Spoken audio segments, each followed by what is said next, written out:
Okay. Okay. Thank you. Welcome back. It is 3:33. We extended for 30 minutes. And I will look to Scott Simmons.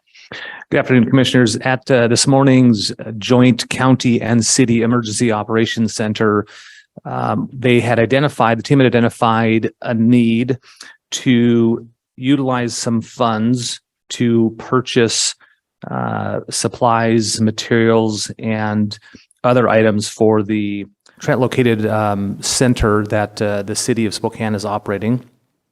The needs would be to assist with transitioning the individuals at the Washington State Department of Transportation property out off of 3rd and around Freya to the Navigation Center to help with their needs of placing them into other shelters.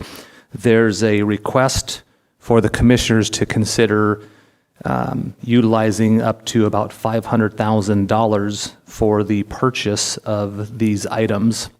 So the request would be to the commissioners to consider that this afternoon. We also think that would assist a bit in the discussion we had earlier with the lawsuit. So if anything, you would look to approve up to $500,000 to purchase items identified by the sheriff at the EOC to address transitional issues at Camp Hope. So move. I'll second the motion. So we have a motion and a second for up to $500,000 to be used for capital needs to transition people off of Camp Hope that was part of our discussion with the lawsuit. Any further discussion?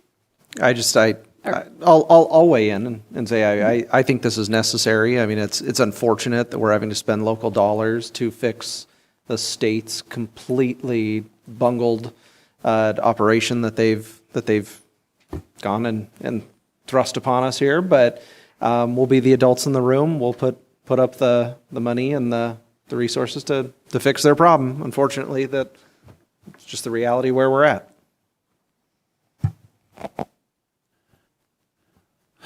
I agree wholeheartedly with my fellow seatmate. This is us having to step in to do what the state should have been doing all along. It is their property. It is their lack of attention to this issue that has created this burden on the community. I had the opportunity to attend an ESPA, East Sprague Business Association meeting with Sheriff Knezovich and other community leaders here a couple weeks ago.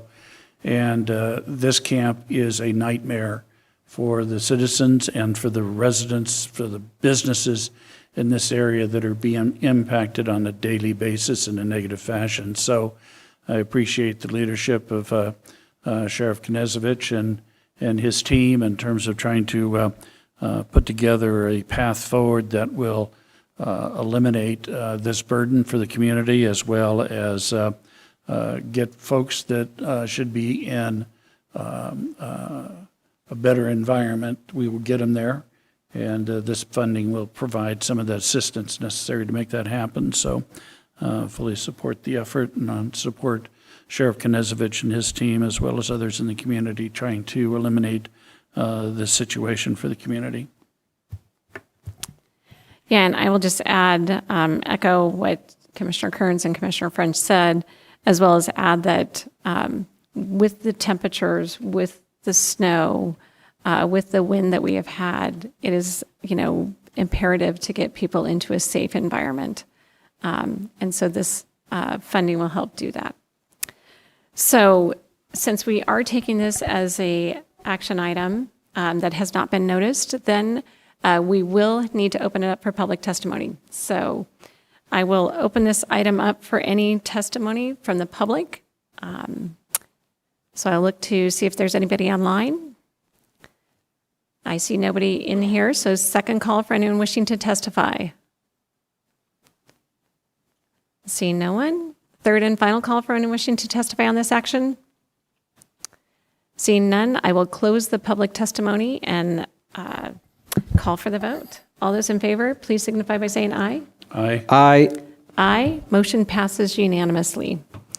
Thank you. That will conclude our 2 o'clock agenda for today, other than we are, I just want to make sure that I'm saying this correctly, extending our open public hearing for our budget item which was 4A today, to our number 3 public roundtable will be November 29th at 2 o'clock. Thank you all very much.